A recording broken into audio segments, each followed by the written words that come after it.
As a party committed to democratic governance, constitutionalism, and the rule of law, the United Democratic Party believes that the Gambian people deserve full clarity on the development surrounding all our developments and its implications to the country's region. On that note, I'd like to say once more that you're welcome, and we will kick off this press conference or press briefing once our party is in. Thank you very much, gentlemen of the press. And let me apologize, because I had thought that the Honorable Minority Leader and Honorable Member for Barrow Central, I thought they were still in the National Assembly, so I was waiting for them, not knowing that they were here. Because this occasion is one that calls for their presence, as they were among the principal actors in the National Assembly yesterday. So my apologies for coming late. But gentlemen of the press, and indeed through you, I come before all Gambians, and this should not be a surprise. This moment is not just about the failure of a bill in our National Assembly.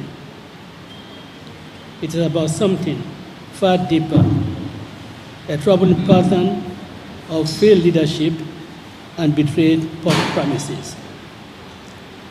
I speak to you not as the leader of a political party, but as a fellow citizen, one who, like you, has witnessed our nation's long, painful journey towards justice, accountability, and democracy.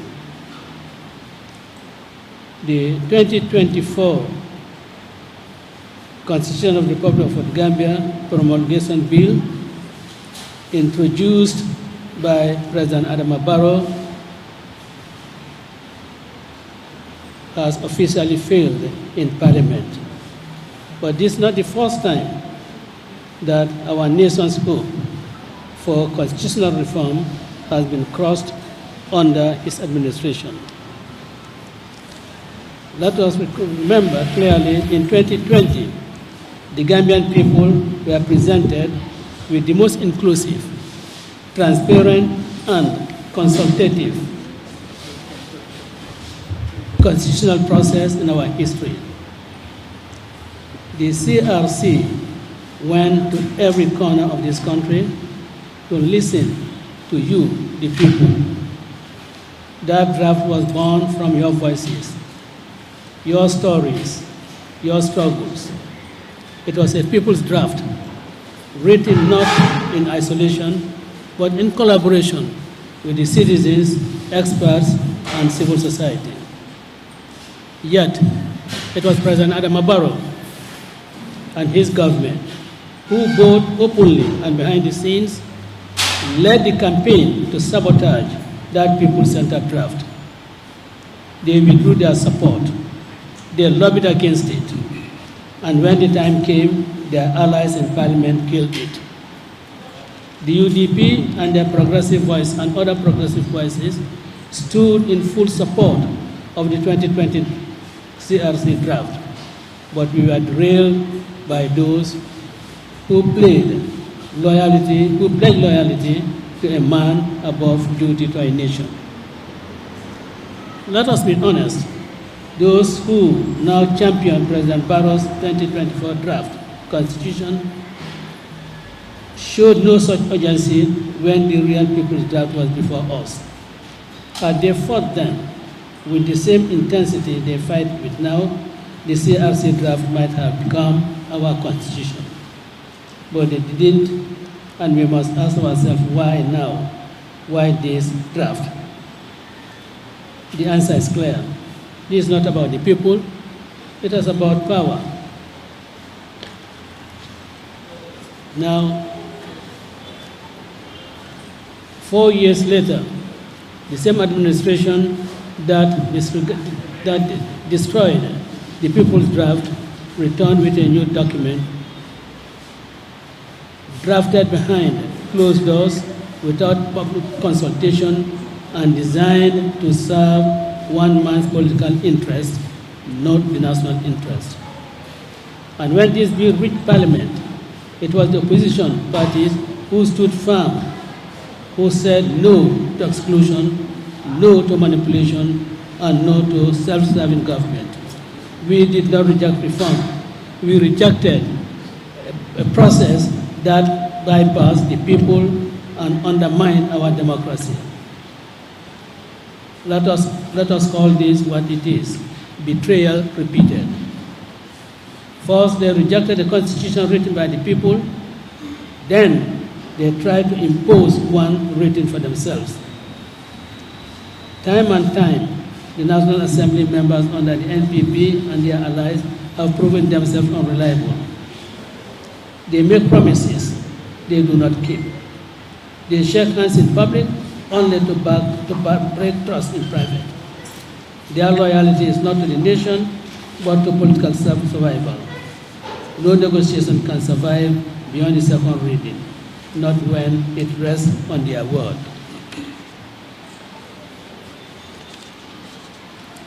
Let us now forget that it was the UDP that tabled a bill to repeal. Let us not forget that it was the UDP that tabled a bill to repeal the repressive Public Order Act as a colonial relic used for decades to silence dissent and criminalize assembly. It was the NPP, NAMS, and their allies who rejected it. That moment made one truth abundantly clear, that we stand for liberty and they stand in this way. The failure of the 2024 Constitution Promulgation Bill is not merely a legislative defeat for President Barrow. It is a national indictment of his hypocrisy, his broken promises, and his disregard for democratic values.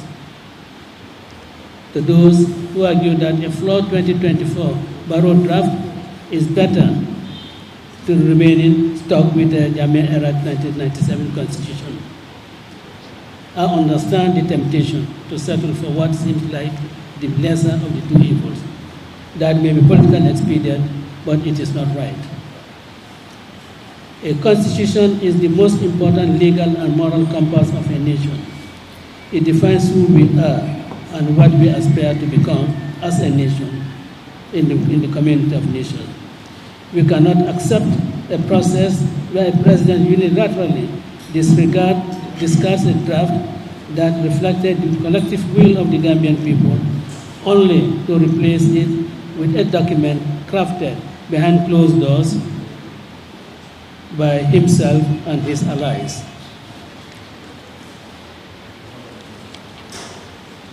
The United Democratic Party remains unwavering in its conviction that constitutional reform must be people-led, transparent, and inclusive.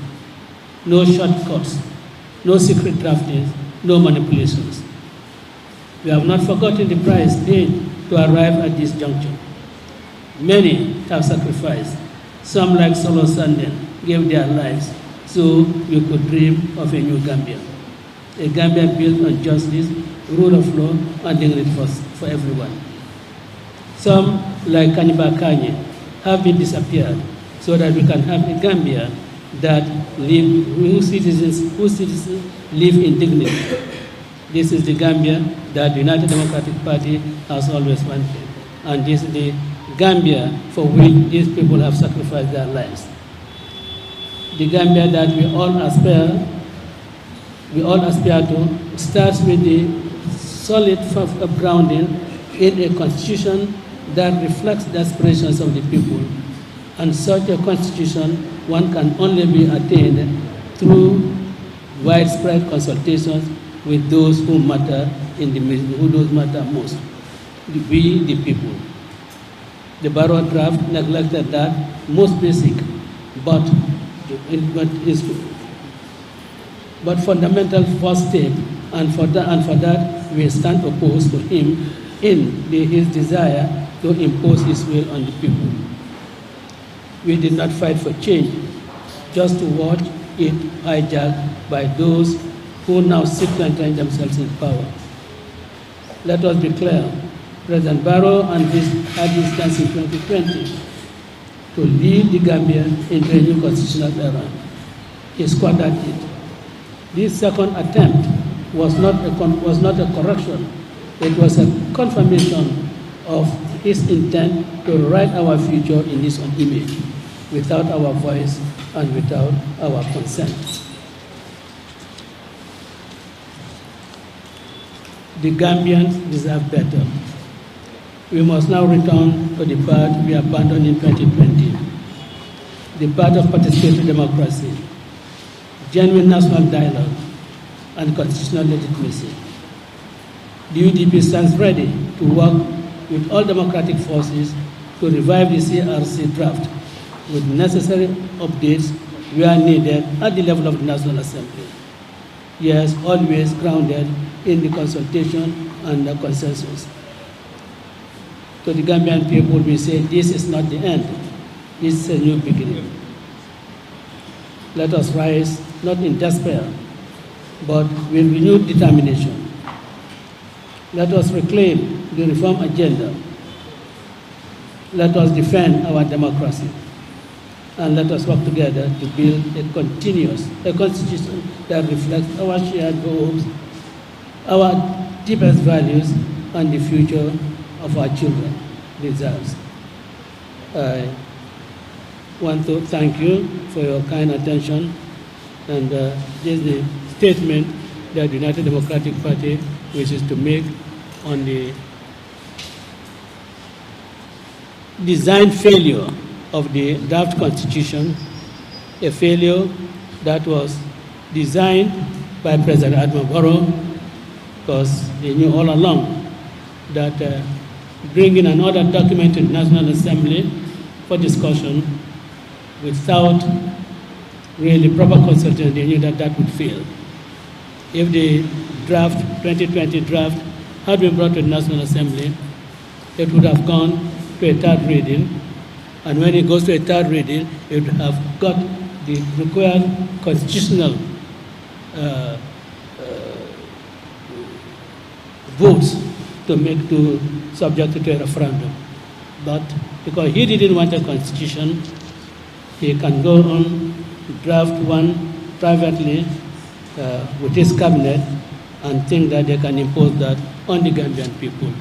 UDP resists any imposition on the people of the Gambia.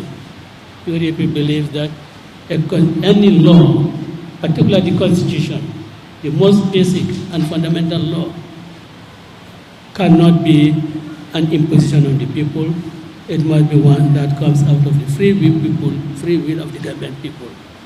And we say that the Gambian people's constitution is what resonates with us, and that is what we have always stood for, and we will continue to stand for that. For several years since 1996, we have given our lives, we have given our assets, our properties, everything we have done so that this country gets a constitution that the Gambian people deserve.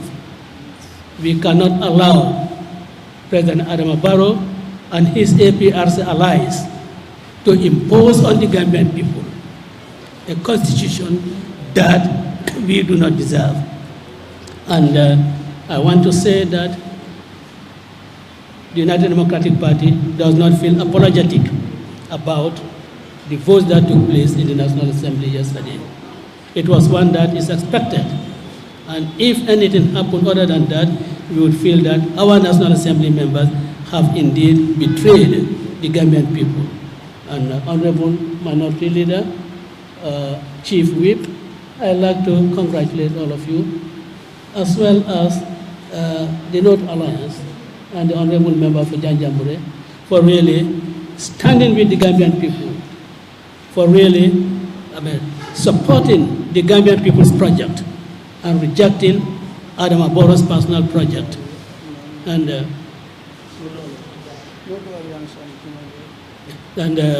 of course the honorable, North Alliance, and the honorable member for Banjul South, who has always been a very prominent advocate for good constitution for this country, who has always been a prominent advocate of whittling executive powers and entrusting the people's representatives with the necessary mandate to make sure that their oversight functions are performed properly and effectively. And the tool to do so is a constitution which really vests power in them to effectively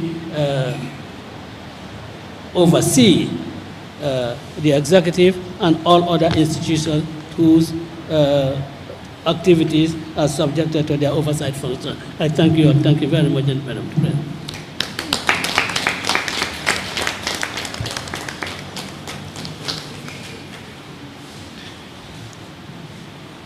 Thank you very much for Secretary General. At this juncture, we will take a few questions and ask journalists to introduce themselves, media house to represent, and state their questions. But we will also appeal that the questions are based on the issues of the Constitution and the position of the party, and let us keep it within those confines and limits. Thank you.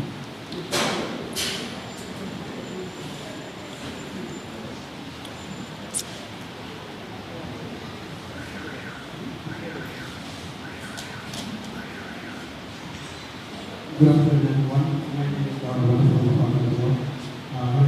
Thank you for the information. My question is considering the economic country. Considering? My question is considering the hardship that governments are facing. We're talking about hundreds of millions of dollars being invested within 5 years for us having the democracy that the coalition government from 2017. Now we are approaching the 2026 presidential election, which is also this year, which means that as it stands, we are proceeding with the 1997 Constitution, which means single majority, everyone more defense, and make the incumbent the president again. What is UDP going to ensure that? Hence, we look at the government moving forward, moving on a people force that is going to take the government up to 2026. And also, what is your stand on people saying that the parliament should have allowed the bill to pass so that we can be given a chance for the population to have their say? Well, your first question, let me preface it with that, and in fact that will lead to answer for the second question. I'm sure if you follow the deliberations in National Assembly, you will not have missed the intervention of the Honorable Member for Woodley East. He did say that the coalition government, or the coalition then, were really having their campaign agenda a new constitution, and that the age limit should be removed. So you have that. And that was the campaign promises that was taken to the Gambian. Elect us as leaders of government. Elect President Barrow as the president of this country.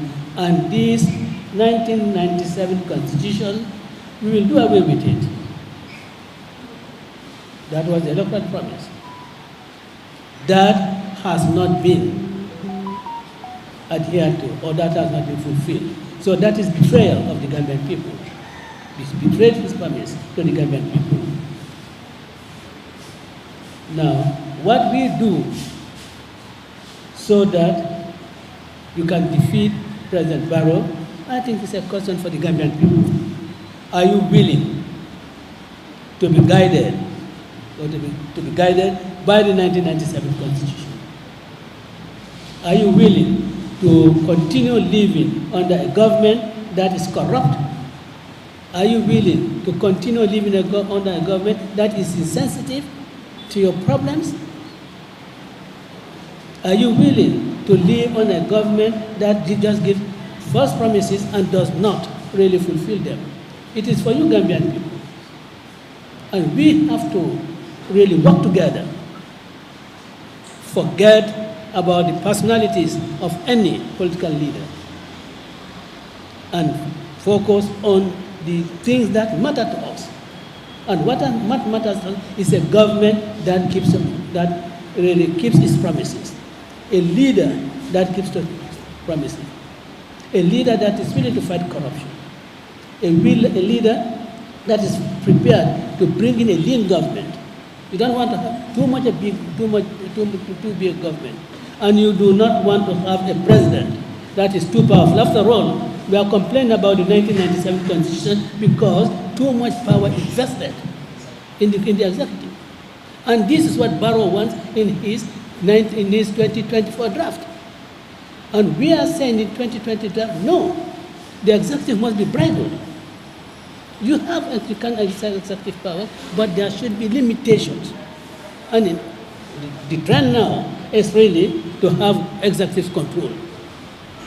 They complain that, yes, they don't even want to give the president the power to dismiss or to remove from office Inspector General of Police. Yes, it is very important because police, we have seen here how the security forces have been used in suppressing political opponents in this country. Even currently, they're doing it. They pick you up on a Friday, and then you spend Saturday, spend Sunday. They say that you cannot have access to the courts. So we cannot take you before the court within 72 hours. And they continue doing that. And you want us to retain such a government? Because the Inspector General of Police position, is so critical in our African politics. So you want to give him absolute immunity, absolute protection. You want to ensure that his office, is independent. He can take decisions that are not informed by political considerations. But they are saying, no, he should be removed. You want to appoint a minister, and you say it cannot be, the National Assembly should not really investigate that person, whether he is fit to be appointed as a minister. And that is unthinkable in modern democracies. Go to Ghana. Go to Nigeria. That's why I think Nigeria thinks about 6 months before the cabinet is formed, because the ministers are subjected to National Assembly, to Senate scrutiny. In Ghana, they are subjected to National Assembly scrutiny.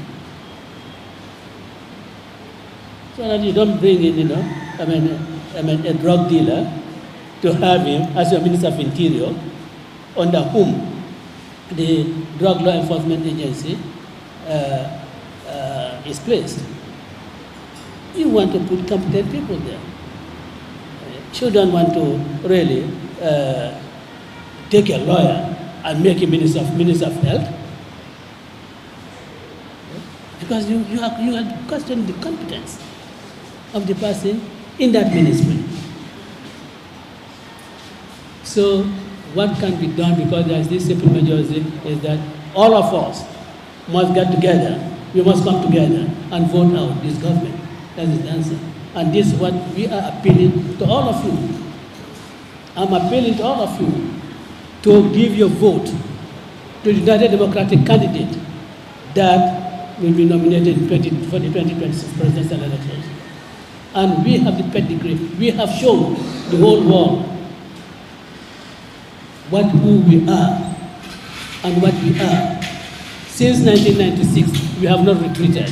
We have been always pushing forward to push up the national agenda. That's what we have always been doing. There is nobody in this country who doubts the United Democratic stand on all the major issues, on corruption, on excessive use of executive powers, on parliamentary dormancy. You have our persons have been made clear on all these things.